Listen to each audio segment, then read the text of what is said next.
the rulership of Jesus. Amen. Amen. Amen. If you know Jesus as your Lord, Amen. then you will listen to whatever he tells you to do. Jesus loves you. And so you will not say to me, I meet a lot of people who say to me, I knew God and he abandoned me and he disappointed me. And when I needed him the most, he was not there for me. It's all about entitlement. Amen. What you want God to do for you. Sir, Jesus loves you. But actually a switch in a kingdom, you Amen. move from the kingdom of darkness into the kingdom of light. Amen. Your salvation is renouncing one kingdom, Yep. which is the kingdom of darkness, Yep. which is ruled, which is basically ruled. The ruler of that kingdom is the devil.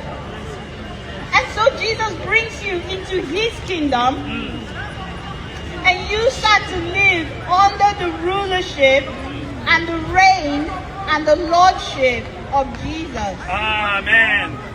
And when you live Jesus under loves a you. lordship of a king, you know that your will is no longer yours.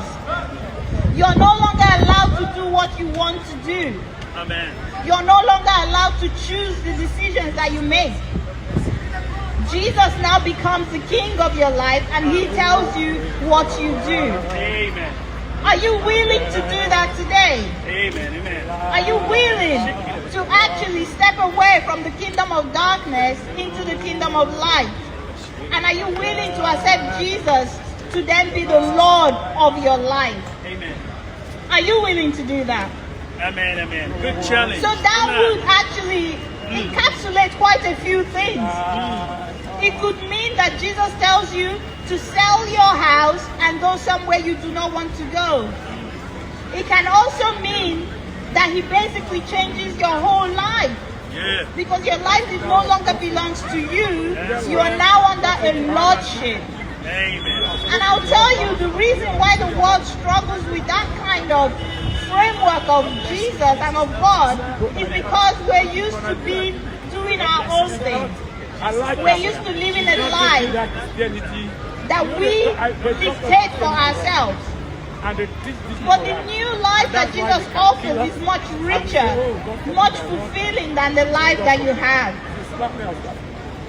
So as I said to you, salvation is about switching kingdoms. Amen. The kingdom is not where you go to. As much as it is a kingdom that is within you. Amen. So when you make that decision to follow Jesus, to switch kingdom, and to come from darkness into light,